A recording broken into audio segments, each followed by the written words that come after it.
বিসমিল্লাহ রহমানির রাহিম। আসসালামু আলাইকুম।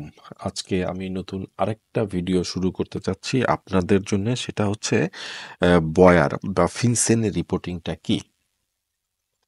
এটা সম্বন্ধে বলতে চাইলে আহ, প্রথমেই বলতে হয় ফিনসেনটা হচ্ছে আপনার ইউএসএ গভর্নমেন্টের একটা সাইট, যেখানে আপনার বিজনেসটাকে ইউএস অথরিটিকে জানাইতে হয়। বিশেষ করে মানি লন্ডারিং এর যে বিষয়টা আছে, এইটা তারা এই ফিনসেনের মাধ্যমে দেখে থাকে যে আপনি মানি লন্ডারিং কোনো আইন লঙ্ঘন করতেছেন কিনা। এটা ইউএস গভর্নমেন্টকে আপনার তথ্য দিয়ে তাদেরকে সহযোগিতা করা। এবং এটা যারা ২০২৩ সালে এলএলসি করছেন তাদের ২০২৪-এর মধ্যে অবশ্যই এটা রিপোর্ট করতে হবে। আর যারা ২০২৪-এ করছেন তাদেরকে এটা এখনই করতে হবে। এর একটা দিন আছে, যে নির্দিষ্ট একটা সময়ের মধ্যে, এটা সম্ভবত ৯০ দিন। আপনার এলএলসি ফরমেশনের পরে ৯০ দিনের মধ্যে, ৩ মাসের মধ্যে এটা করতে হবে। আমি ৯০ দিন এটা শিওর না, বাট এটা এই ধরনের একটা সময় আছে যে এটার মধ্যে করতে হয়। এটাকে আমরা বয়ার রিপোর্টিং বলি, ফিনসেন gov এটা বলি, বিভিন্ন নামে এটাকে আমরা মানে নামায়িত করে থাকি যে এই রিপোর্টিংটা কি। এটা ফার্স্টে আপনাদের মনে রাখতে হবে, সেটা হচ্ছে ফিনসেন রিপোর্টিংটা আপনি তখনই করবেন যখন আপনার এলএলসি ফরমেশন হয়ে গেছে এবং আপনি ইন নাম্বারটা পেয়ে গেছেন। এলএলসি করার পরে আপনাকে ইন নাম্বারটা নিতে হবে আইআরএস থেকে। এর আগে কিন্তু আপনি ফিনসেন রিপোর্টিংয়ে ভুলেও আসবেন না। এখানে আমি আরও কিছু বিষয় বলি, যে বিষয়গুলো আসলে এর সাথে রিলেটেড।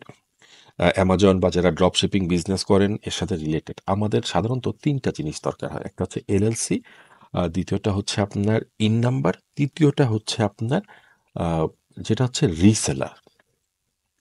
এলএলসিটা হচ্ছে অ্যাজ লাইক বাংলাদেশের যেটা আমরা ট্রেড লাইসেন্স বলি, এটা হচ্ছে এলএলসিটা হচ্ছে এরকম একটা জিনিস। আহ, আপনি এক্স্যাক্টলি এই জিনিসটাই ধরতে পারেন যে এলএলসি হচ্ছে এই জিনিসটা, এটা হচ্ছে লিমিটেড লায়াবিলিটি কোম্পানি।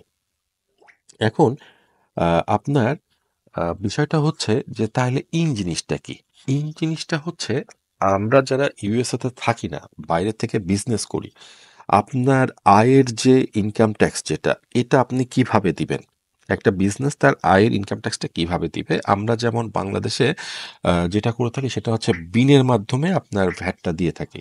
ভ্যাট বা ট্যাক্স যেটা থাকে সেটা বিনের মাধ্যমে দিয়ে থাকি কোম্পানির, যেটা যেই আপনার যেই এটা থাকে, যত পার্সেন্টেজ থাকে সেই পরিমাণ টাকাটা আমরা বিনের মাধ্যমে ব্যাংকে জমা দিই।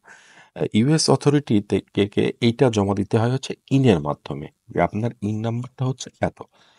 আর রিসেলারটা হচ্ছে আপনি যখন ইউএস এর বিভিন্ন স্টেটের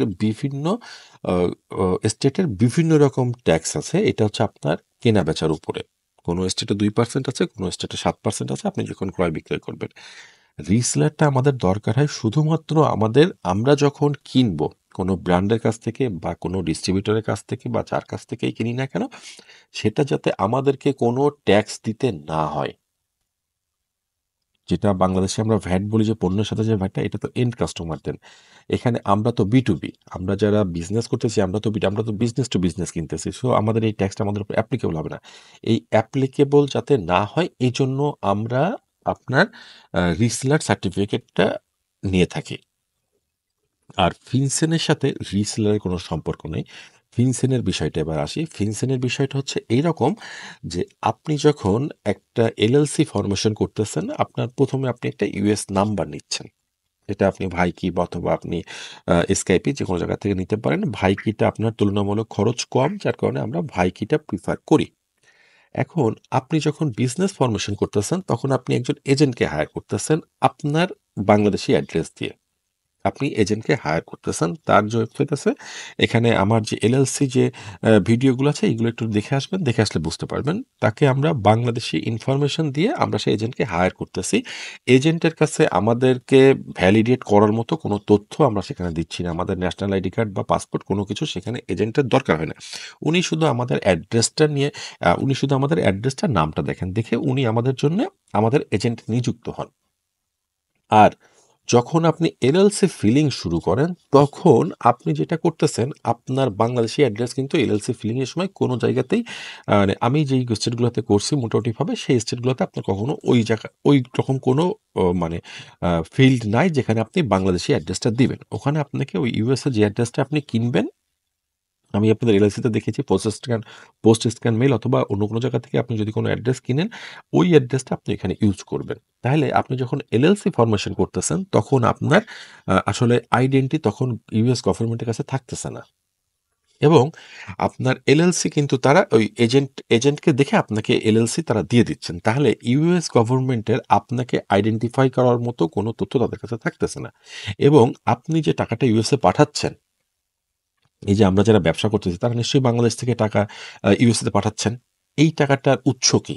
এইটা অনেক ধরনের ফান্ডিং হয়ে থাকে। আপনার টেররিস্ট ফান্ডিং হয়ে থাকে, অবৈধ যারা চোরাচালানের সাথে যুক্ত তাদের ফান্ডিং হয়ে থাকে। এই জাতীয় যে ফান্ডিং গুলা যারা করেন, তাদেরকে আসলে ইউএস অথরিটি কিভাবে এটা আইডেন্টিফাই করবেন?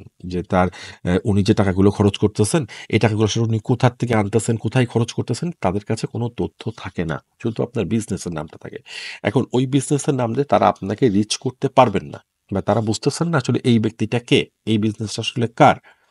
তো এখন যখন আপনি এটা তো গেল এলএলসি। এবার দ্বিতীয় আসেন যখন ইন। আপনি যখন ইন করবেন তখনও কিন্তু আপনার বাংলাদেশী অ্যাড্রেস ওখানে দেওয়া লাগতেছে না। তখনও কিন্তু আপনি সেই বিজনেসে আপনার যে বিজনেস অ্যাড্রেস আছে সেইটা দিয়ে আপনি ইন নাম্বার পাচ্ছেন। আপনি যখন রিসেলার করবেন সেক্ষেত্রেও আপনার বাংলাদেশী কোনো অ্যাড্রেস দেওয়া লাগে না। এখন এক্ষেত্রে আপনাকে ইউএস অথরিটি কিভাবে বুঝবে? এজন্যই তারা বলতেছেন যে আপনারা ফিনসেন যেটা আছে যে ডিপার্টমেন্টটা আছে তারা বলতেছে আপনারা এখান থেকে আমাদেরকে জানান যে আপনারা কোথা থেকে কি বিজনেস করতেছেন, আপনারা ইউএসএ কোথায় মানে কি ইনভেস্টমেন্ট করতেছেন, এটা আমাদের এখান থেকে জানান। আমরা খুবই মাইক্রো লেভেলের ইনভেস্টর। আমরা হয়তো ৫০০, ১,০০০, ২,০০০, $৩,০০০ ইনভেস্টর বা $৫,০০০ ইনভেস্টর বা $৭,০০০। কিন্তু তারপরেও তারা একটা রিপোর্টিং চাচ্ছেন যে আপনারা এই বিষয়গুলো আমাদেরকে জানান। তারা এইটা ফলো আপ করতে চাচ্ছেন। এখন এটা আপনি কিভাবে করবেন? এই যে আপনি এই সাইটটাতে ঢুকবেন FinCEN.gov। এখানে ঢোকার পরে আপনাকে যেটা করতে হবে FinCEN ই-ফিলিং। এখান থেকেও আপনি you are now being taken to FinCEN e filing option, click here to. জি, এখানে তারা বলতেছে যে FinCEN ই-ফিলিং এর যেটা সেই সাইটে আপনাকে নিয়ে যাচ্ছে।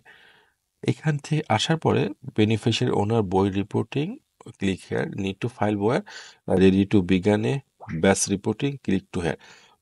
ব্যাংক সিকিউরিটি না, আপনি এখন এটা করবেন কি যে আপনি beneficiary ownership information BOI reporting, এটা আপনার জন্য ই ফিলিং, এটা আপনার জন্য প্রযোজ্য। ঠিক আছে, আপনি তাহলে বই ই ফিলিং এ ক্লিক করবেন। ক্লিক করার পরে এখানে এখানে আপনার এই যে এখানে আসতেছে beneficiary ownership information reporting need to BOIR. এই যে এখানে আপনি গেট স্টার্টেড করবেন। ঠিক আছে, এই যে ইফলিং যেটা নিড টু ফাইল এ বয়ার, এই যে এখানে আপনি যখন ক্লিক করবেন, করার পরে যখন এখানে আসতেছে ফাইল পিডিএফ বয়ার, এটা হচ্ছে অ্যাডোব রিডার, এটা আমার জন্য না, এটা হচ্ছে file online BOIR, prepare and submit BOIR. এটা আপনাকে ক্লিক করতে হবে, প্রিপেয়ার অ্যান্ড সাবমিট বয়ার। হ্যাঁ, আই এগ্রি। এখানে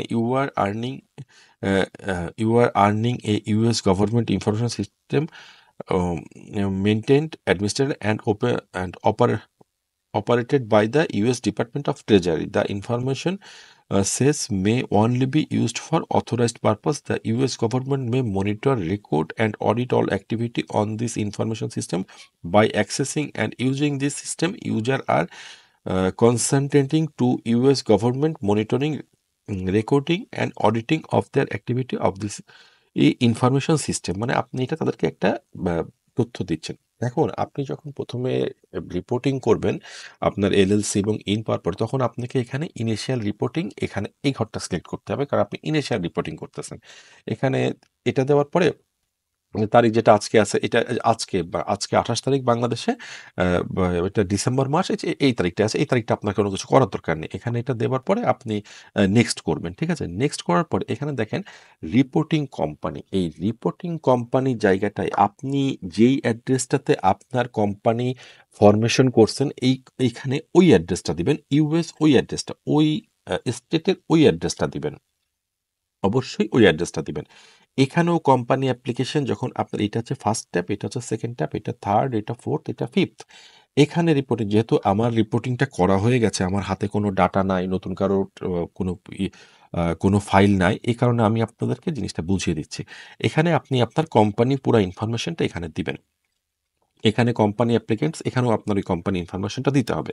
এখানে বেনিফিশিয়ারি ওনার যখন এই জায়গাটা যখন আসবে, তখন আপনাকে যেটা করতে হবে সেটা হচ্ছে কি, যে আপনার বাংলাদেশি অ্যাড্রেসটা, আপনি যদি বাংলাদেশি সিটিজেন হয়ে থাকেন, বাংলাদেশে বসবাস করে থাকেন, আপনার বাংলাদেশি অ্যাড্রেসটা দিবেন। ওখানে একটা অপশন দেখাবে আপনাকে, সেটা হচ্ছে যে আপনি আইডেন্টি ডকুমেন্ট হিসেবে কি জমা দিবেন। তখন ওইখানে আপনি ইন্টারন্যাশনাল পাসপোর্ট, ওখানে আছে আপনার ইউএস পাসপোর্ট, ইউএস যে ধরনের ID card, US driving licence, এই ধরনের অপশনগুলো আসে। ওখানে আপনাকে সিলেক্ট করতে হবে ইন্টারন্যাশনাল পাসপোর্ট। কারণ আপনি যখন বাংলাদেশ থেকে করতেছেন, আপনার তো নিশ্চয়ই ইউএস ড্রাইভিং লাইসেন্স নাই, বা আপনার ইউএস এর কোনো কিছু নাই। আপনি তো বাংলাদেশ থেকে করতেছেন, আর যারা ইউএস থেকে করতেছেন তারা অবশ্যই এটা ইউএস এর তথ্যগুলোই দিবেন। এটা কিন্তু তাদেরও করতে হবে। কারণ এটা হচ্ছে একটা এন্টি মানি লন্ডারিং একটা ডিপার্টমেন্ট। তারা আপনার অর্থনৈতিক যে কর্মকাণ্ড সেটা তারা মনিটরিং করবে। যদি সাসপিসিয়াস কিছু পায় তখন সেটা আপনাকে জানাবে, বা তারা ব্যবস্থা নিবে। এটা হচ্ছে ওই ডিপার্টমেন্টকে জানিয়ে দেওয়া, এবং এটা কিন্তু ম্যান্ডেটরি, বাধ্যতামূলক। ফিনসেন বা বয়ার রিপোর্টিং এটা কিন্তু বাধ্যতামূলক। বাংলাদেশে এই ধরনের কোনো ভিডিও নাই, যার কারণে আমি আপনাদেরকে এই জিনিসটা বুঝিয়ে দিচ্ছি। এখন এখানে যখন আপনি ইন্টারন্যাশনাল পাসপোর্ট সিলেক্ট করবেন, আপনার পাসপোর্ট নাম্বার চাইবে। আপনার যে নামটা আছে সেটা তো পাসপোর্টে লেখাই আছে, ওই নামটাই দিবেন। পাসপোর্টে যে অ্যাড্রেস আছে অবশ্যই ওই অ্যাড্রেসটা দিবেন, যেটা আপনার পার্মানেন্ট অ্যাড্রেস, ঠিক আছে? এটা দিয়ে আপনি তখন এটা সাবমিট করবেন। আর এখানে বিষয়টা হচ্ছে কি, এখানে আপনি যদি ভুল কোনো কিছু সাবমিট করে থাকেন, এরা নিজেরা, এদের সফটওয়্যারটা এমনভাবে তৈরি যে এরা নিজেরাই সেটা ঠিক করে নেয়। এটা নিজেরাই সেটা ঠিক করে না, বারবার আপনাকে সেই একই জিনিসটা দিতে বলবে। আপনি তখন দিয়ে, তবে আপনি এই কোম্পানি রিপোর্টিং এর এই জায়গাতে কোনো ভুল অ্যাড্রেস, মানে কোনো ভুল অ্যাড্রেস দিবেন না। এটা আপনারই সমস্যা হবে। আপনার ইউএস এ যে অ্যাড্রেসটা নেওয়া আছে সেটাই দিবেন। ঠিক আছে? এটা দিয়ে আপনি আ প প্রত্যেকটা স্টেপ শেষ করে তারপরে আপনি সাবমিট করে চলে আসবেন। চলে আসলে এটা আপনার একবারই করতে হবে। এটা পরবর্তীতে আপনার করতে হবে না। যতক্ষণ পর্যন্ত আপনার কোম্পানিটা খুব ছোট পর্যায়ে আছে, মাইক্রো পর্যায়ে, ততক্ষণ পর্যন্ত এইখানে আমি আর কোনো কিছু দেখিনি, আর কোনো রিপোর্ট দেখিনি যে রিপোর্টটা আপনাকে জমা দিতে হবে। এটা আপনাকে ইয়ারলিও করতে হবে না। এটা শুধু আপনি একবার তাদেরকে জানিয়ে দিয়ে আসবেন যে আমার ডাটাটা হচ্ছে এই, আমি এই বিজনেস করতেছি, আমার বিজনেস অফিস হচ্ছে এইটা, আমার বাংলাদেশি অ্যাড্রেস হচ্ছে এইটা। আপনি পাকিস্তান হলে তো পাকিস্তানি অ্যাড্রেসটা দিবেন, আপনি ইন্ডিয়ান হলে আপনার ইন্ডিয়ান অ্যাড্রেসটা দিবেন। আপনি যে দেশেরই হন, অনেক বাংলাভাষী অনেক দেশেই বসবাস করেন। যারা আমার এই ভিডিওটা দেখবেন তারা তো আমি বুঝতেই পারতেছি তারা হচ্ছে বাংলা ভাষাভাষী। যেহেতু ইন্ডিয়াতে আছেন তারা, পশ্চিমবাংলায় অনেক বাংলা ভাষাভাষী আছেন যারা ইউএসএ ব্যবসা করেন, তারা এখানে তাদের অ্যাড্রেসটা দিবেন। তাদের ইন্টারেস্ট, তাদের যে পাসপোর্ট আছে সেটা তারা দিবেন।